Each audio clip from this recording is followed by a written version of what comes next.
መጣ ደግሞ ኢሬቻን ምታከብሩ አማኞች ውርድ ከራሴ ኢሬቻን ምታከብሩ ባለስልጣናት ውርድ ከራሴ እግዚአብሔር I can tell you በግልጽ እናገራለሁ እኔ ሳታማሃኝ ብላኝ ይላል ያገሬስ አደባባይ አውጥታችሁ እንደደና ነገር እግዚአብሔር ላይ ምላስ ማውጣት ማለት ነው እናንተ ኢሬቻን የምታመቻምቹ ባለስልጣናት በአጠቃላይ በቶሎ ንስሐ ግቡ ይህ ለኦርቶዶክስ ወጣቶች ትልቅ መርዶ ቢሆንም የክርስቶስ ወንጌል ለገባለኛ ግን ልብ የሚያሞቅ ዜና ነው ቀብተው ሾመው ለሰማሩ ንገሩኝ እንደሱ ያረጋችሁ ሰው ካለ ያንን የውሸተኛ ባላል ህዝቤን ልቀቁ ያገልግለኝ ይያለ ነው እግዚአብሔር ከያንዳንዱ ቤተክርስቲያን ሀገር ቤት ቢሆን አሜሪካ ቢሆን ህዝቤን ልቀቁ መንጋውን ሁልጊዜ ግልገል አርጋችሁ ሁልጊዜ በወተት አታስቀምጡ ከንቲባዎች ሙስሊሞች ሆነዋል ከተማዋን እየተቆጣጠሩ ነው ክርስቲያኖች ንቁ እኛ ስንነካከስ እነርሱ እየወረሱን ነው እኮ በጣም አስደንጋጭና አሳፋሪ ነው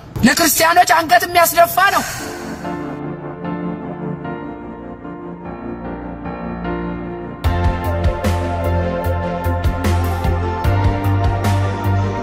አጭር ጸሎት አረግና ወደ መልእክቴ ገባለሁ እግዚአብሔር አባት ሆይ እናመሰግናለን ክብር ላንተ ይሁን ስለዚህ ጊዜ ስለዚህ ሰዓት አመሰግናለሁ ደሞ የሰሚዎች ጆሮ ይከፈት መንፈስ ቅዱስም እኔን አግዘኝ ሁሉ ለክብር ይዋል በመትወደው ልጅ በጌታችን በመድኃኒታችን በኢየሱስ ክርስቶስ ስም ጸለይኩኝ አሜን እግዚአብሔር የተባረከ ይሁን ዛሬ መልእክቴ አርስ ሰጥቻለሁ ተለዩልኝ ይያለ ነው ጌታ ተለዩልኝ ይያለ ነው ጌታ ስለዚህ እኔና እናንተ እንደ ክርስቲያን ከዓለም ልንለይለት ያስፈልጋልና አርስቱ ተለዩልኝ ስለዚህ የተለዩ ሰዎች እንዴት ነው ባህሪያቸው ያልተለዩ ሰዎች ደግሞ እንዴት ነው ባህሪያቸው ነው ምን ይሆነ ነው ያለው እንደ ተለየ ሰው ለእግዚአብሔር እንደ ተለየ ሰው ነው ምንኖረው ወይስ አብረን ተደባልቀን ያለነው ሚለውን አብረን እናየዋለን ባለፈው ሳምንት አስተዋውሱ እንደሆን ባለፈው መልእክቴ እግዚአብሔር ለምን መረጠን በሚል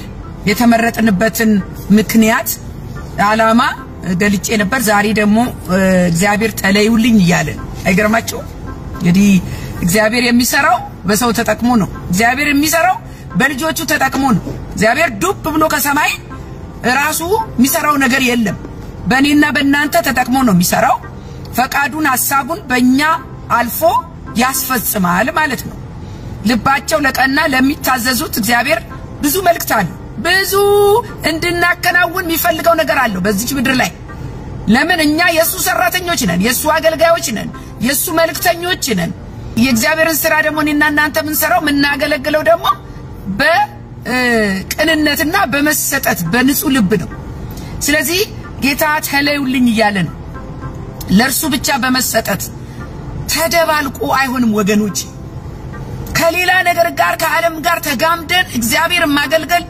አንችልም ከምንም ጋር አይቀላቀልም የእግዚአብሔር ነገር ለራሱ ሥራ ደግሞ ፈቃደኛ ከመሆን ውጪ ምንም እናዋጣው ነገር የለም ምናዋጣው ምንድነው ካላችሁ ፈቃደኝነት የኔና እናንተ የልብ ፈቃድ ብቻ ነው የሚያስፈልገው ኃይሉ የሱ ነው መንፈሱ የሱ ነው ዕውቀቱ የሱ ነው ጥበቡ የሱ ነው ጊዜው የሱ ነው ሁሉ የሱ ነው የኔና እናንተ መታዘዝ ብቻ ነው አስታጥቆ ያወጣል ደግሞ ይልካል ያሰማራል በዚህ ዘመን ብዙዎች ፊታቸውን ወደ ዓለም አዙረዋል እግዚአብሔር የሚልከውን አጥቷል ማለት ነው በኢሳይያስ 6:8 ላይ የጌታ ድምጽ ማንን ልካለው ማንስ ይሄድልኛል ሲል ሰማው አለ እኔም እነሆኝ እኔን ላከኝ አልኩ ይላል ዛሬ ጌታ ተለዩልኝ ይላል ከዓለም ተለዩልኝ ሚለው ደግሞ እኔና እናንተን ሊጠቀምብን ሊያሰማራን ወደሚፈልገው ቦታ ሊልከን ማለት ነው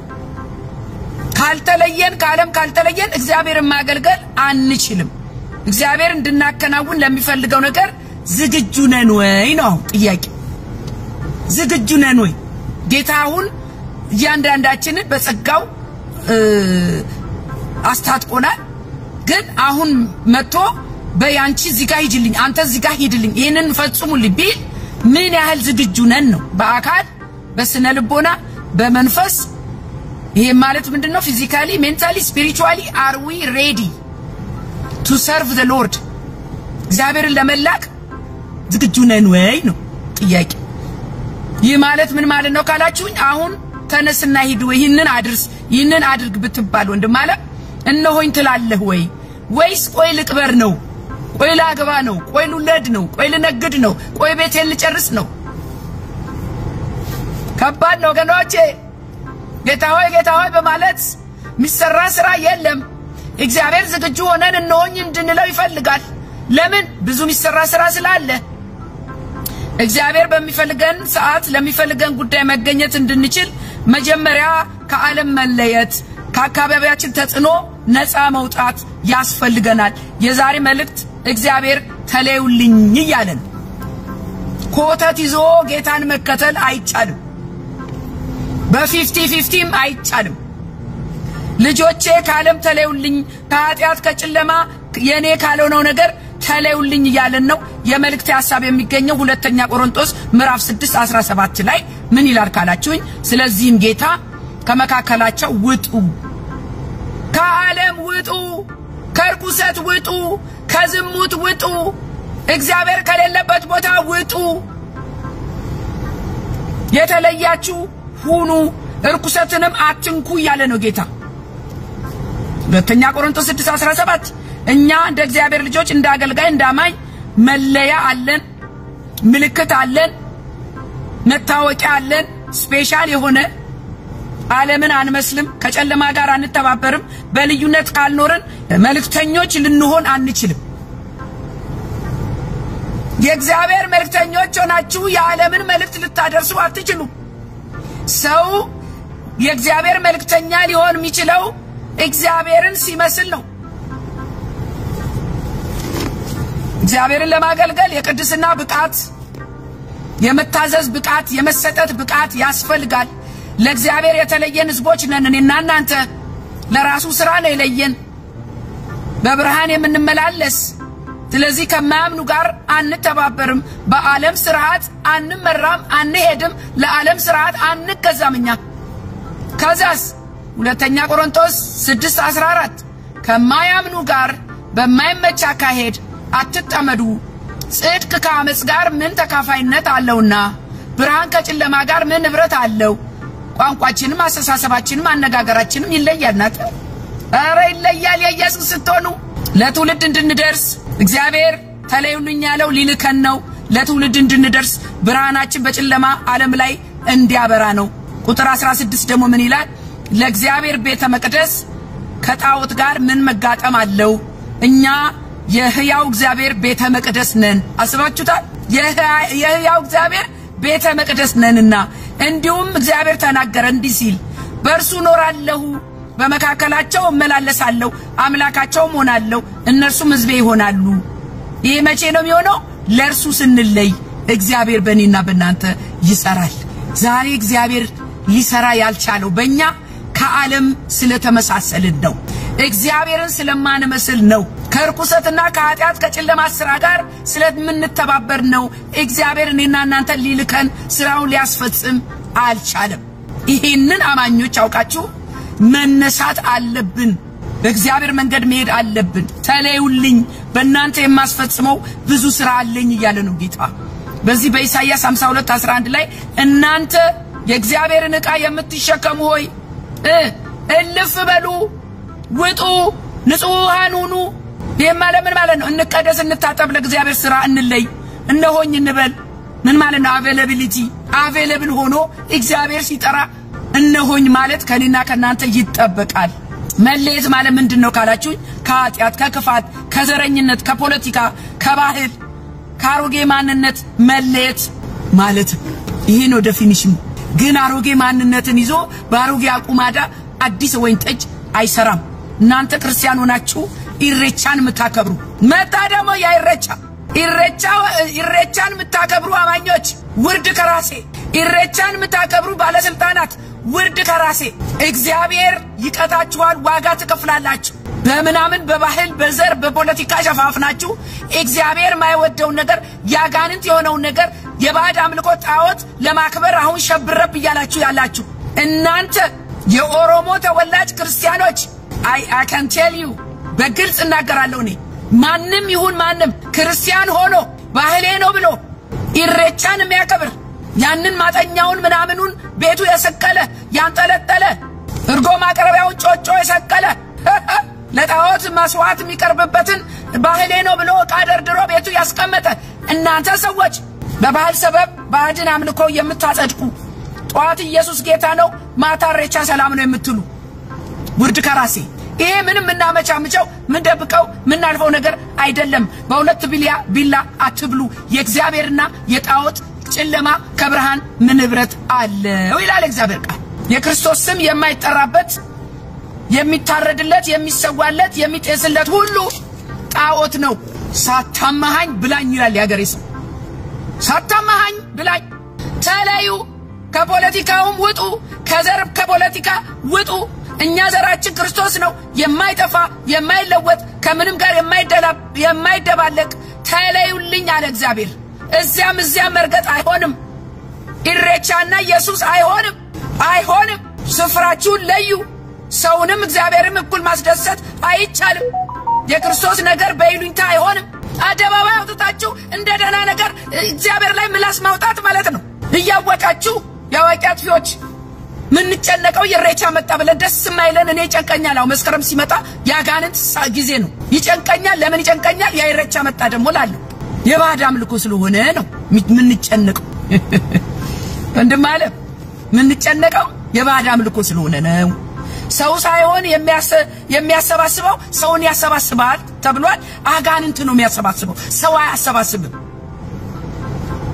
አጋንንትን ያሰባስባል። ነብይ መስዋዕት የሚቀርብለት ለአጋንንት ስለሆነ ቂቤ ዛፍ ላይ ስለምትቀቡ በዛፍም በምንም በማንኛውን ምስል ለራስ አታድርግ ይላል እግዚአብሔር ቃል። ሰው የሚገበርለት በዚህማ አትሸውዱንም። እናንተ ክርስቲያን አማኞች ኢሬቻ የምታከብሩ በየትኛውም ቋንቋ ብትሄዱ ኢሬቻ የባዕድ አምልኮ መሆኑን በምንም ነገር ልትሸፍኑት አትችሉ። ስሙኝ እናንተ ኢሬቻን የምታመቻምቹ ባለስልጣናት በአጠቃላይ በቶሎ ንስሐ ግቡ። ይሄ የኔ ምክር ነው። ስሙኝ በዚህ ዓለም ለእግዚአብሔር ተለይተ መኖር ስንጀምር አሁን ተለዩልኝ አይደል ያለው ጌታ?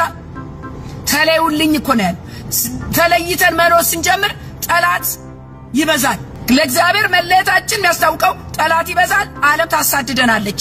ከዛ በኋላስ መስቀሉን መሸከም ይባላል። መከራው መስቀሉን መሸከም ማለት የክርስቶስን መከራ ማስቀጠል ማለት ነው እንጂ መስቀልን በነካጀ ልንገራችሁና መስቀልም የሚከበረው መስቀል እንጨቱ መጽሐፍ ቅዱሳዊ አይደለም። እኛ ከመስቀሉ ከእንጨቱ ጉዳይ የለንም። መስቀል ቤዛችን ነው አይባልም። ቤዛችን መስቀሉ ላይ የተንጠለጠለው ኢየሱስ ክርስቶስ ነው። ለእንጨትማ አጠገቡ የተሰቀሉት ወንበዴዎቹም አንድ አይነት እንጨት አንድ አይነት ቅርጽ ነው።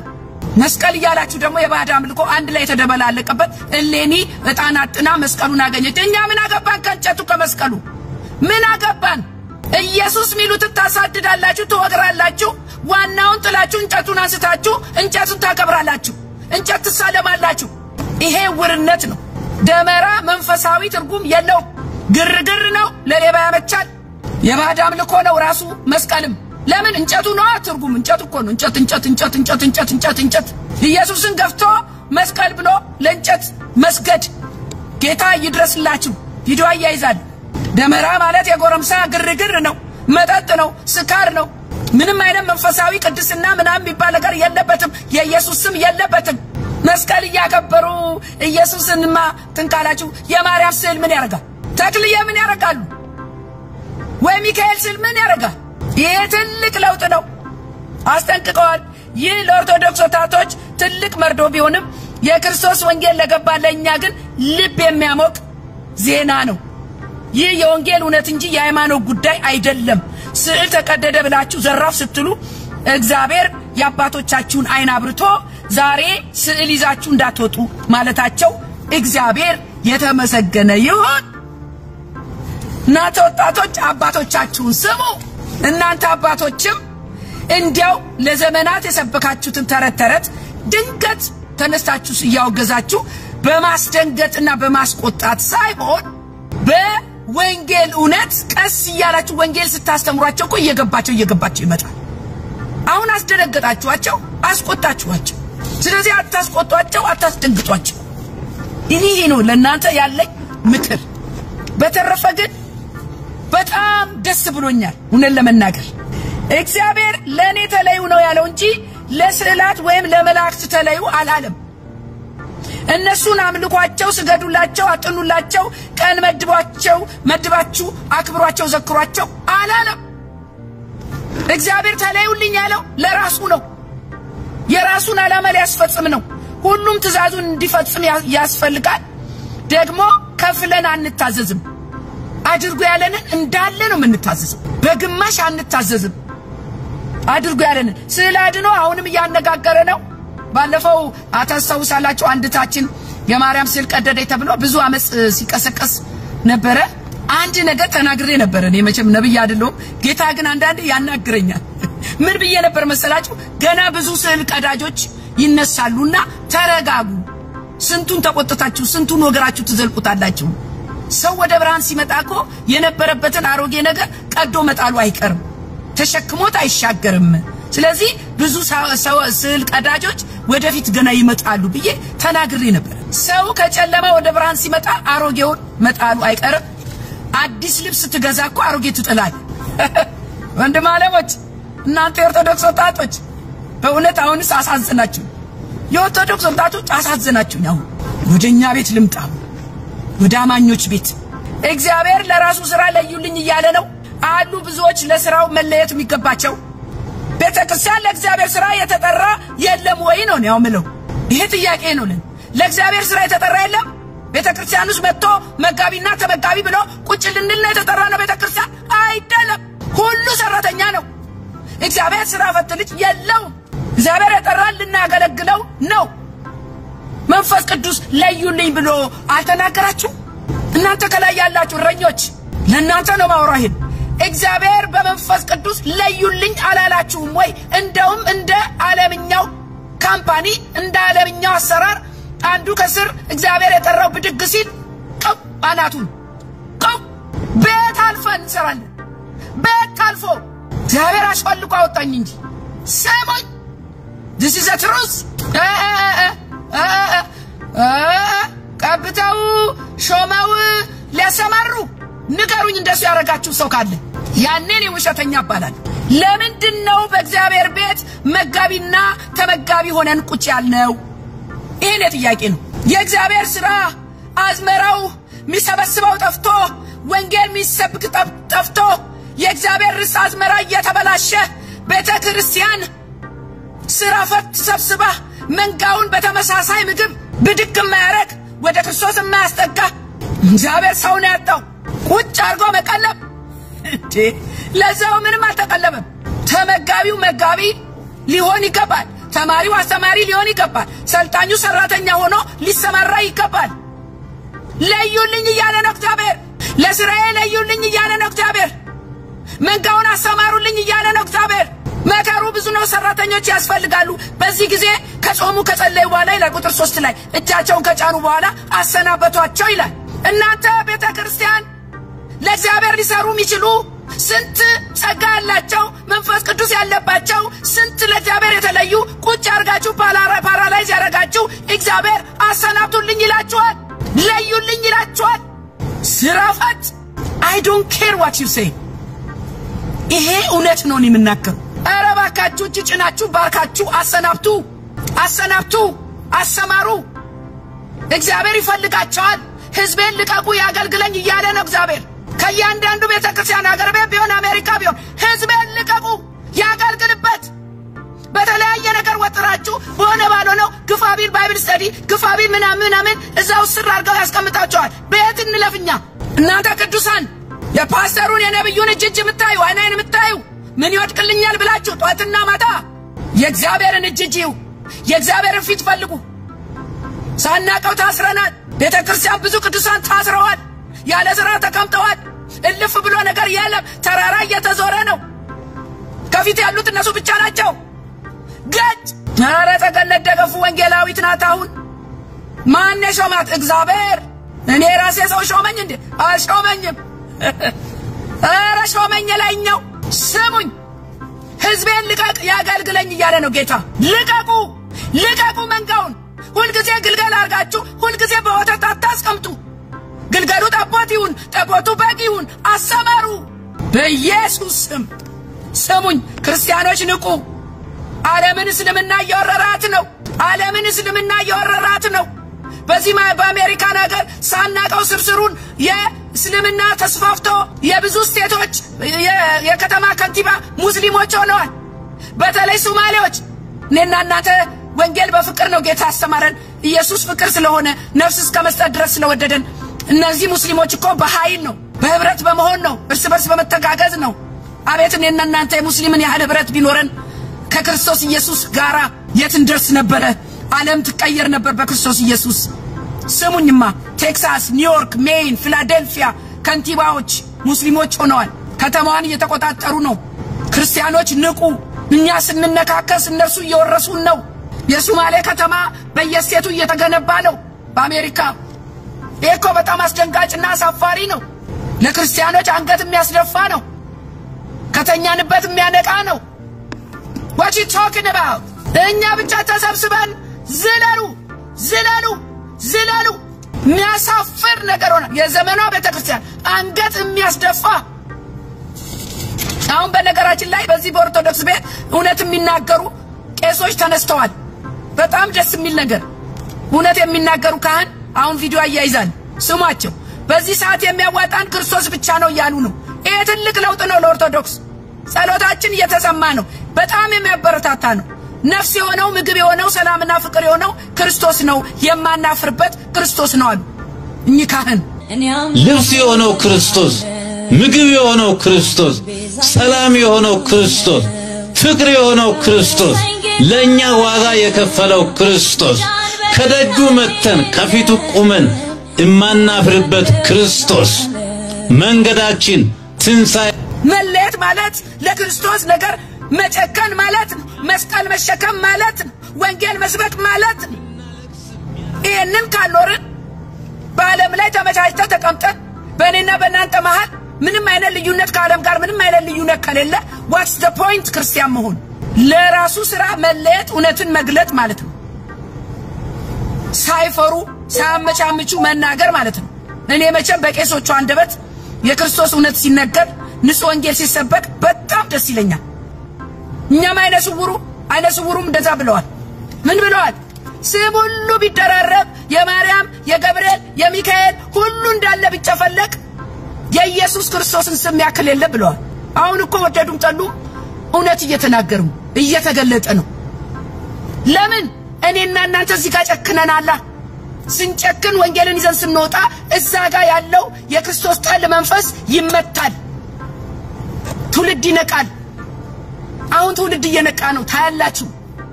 በተለይ ስዕል አድኖ የሚባለው ገና ብዙ ስዕል የሚቀዱ ይመጣሉ። ለምን ስዕል የለ ምን የለ ልባችን ላይ የተሳለው ኢየሱስ ክርስቶስ ስሙ የተባረከ ይሁን። ዛሬ መልእክቴ በአጠቃላይ እናንተ ኢሬቻ የሀገራችን ላይ ኢሬቻ የባዕድ አምልኮ ነውና በጌታ በኢየሱስ ክርስቶስ ስም የኢሬቻ መንፈስ የተወጋ ይሁን። እቱን የሚያከብር ደግሞ በጌታ በኢየሱስ ስም ስራው የፈረሰ ይሁን።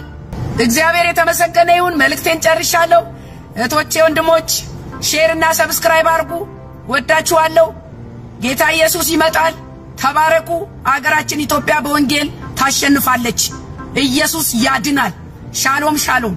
ውድ የሻሎም ቲዩብ አድማጭና ተመልካቾቻችን ለሰዓቱ ያዝረናችሁ መረጃ ያደመጣችሁትን ይመስል ነበር። በሌላ አዳዲስ መረጃዎች እስከምንገናኝ መልካም ቆይታ።